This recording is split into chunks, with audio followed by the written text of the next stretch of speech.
If I got near her, she smelt of damp green earth, but mostly she was at a distance, digging weeds in the garden or standing beside the deep black waters of the river Nore. It was there, the evening after I met my lynx, that she was strangled. She is dead 7 years now, and not once since then have I met my wildcat again.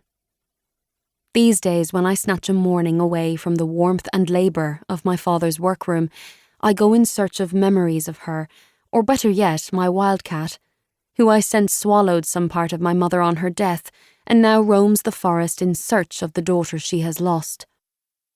It's just after sunrise, the sky still pink.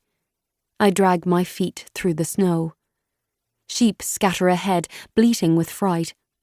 I ought to hurry before father sends someone to search for me. Still, I turn back just once to catch a glimpse of a furred head peeking from behind a bush, or the dimples of paw prints in the snow. But all I see are the trees, quiet and cold and distant. I step onto the slush-churned road. Ahead, the city walls rise grey and damp from the snow, only relieved by the open gate. Kilkenny has 9, which allow for brief escapes by daylight before curfew hits and we must be home, apparently safe in our own beds. There have been no raids by the Gaels, who are after us settlers since before I was born, but no matter. Each night we are locked in. As I enter Kilkenny, I make my back rigid, firm my jaw and fix my gaze straight ahead. Like the city, I must armour myself, not against the blades of enemies, but instead as protection from the whispers of the watchers.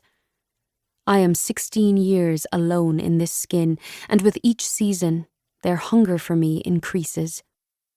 I pass the castle, obnoxiously bulbous and large, seat of the marshals to whom we all must pay our unquestioning gratitude for building Kilkenny up from a mere monastic town to the grand place it is now. Flame for the moths, the merchants, knights, and all those seeking gold and wool. This is Kilkenny. Every morning our guard dog is beaten awake.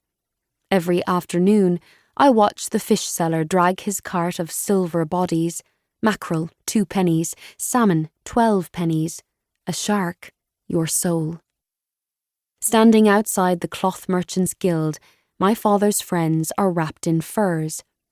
To avoid their attention, I look up at the roofs which here, unlike most of the city, are too far apart for a cat to jump between. All the merchants pretend gentle godliness, but each of them, in their way, has grasped for my flesh, and I have escaped them all with a smile, a compliment to his clothes, or a vicious remark, depending on what I judge to be his particular frailty. Before they can stop me with their lisping compliments about the colour of my cheeks in the snow, I turn into an alley, where the air is dense with the smell of rotting fish. I hurry down it, stepping into the clearer air of the wider street below. I pass the main door of my family's establishment, Kittler's Inn. Travellers from all over the world pass through our rooms. Any one of them might be convinced to take me away to live in a land where the air tastes of citrus and raisins, but father has refused them all. I shake off the impossible and head towards the side entrance, which is accessed by crossing a shitbrook. The garden door appears shut, but I left it unbolted when I slipped out before sunrise. The planks over the ditch have rotted over winter and groan beneath my tread. I glance into the piss runnel, assessing the fall, and see a mass of fur half covered with snow. I kneel and search for a movement, even slight. There are 5 kittens. The mother's eyes are grey, glazed.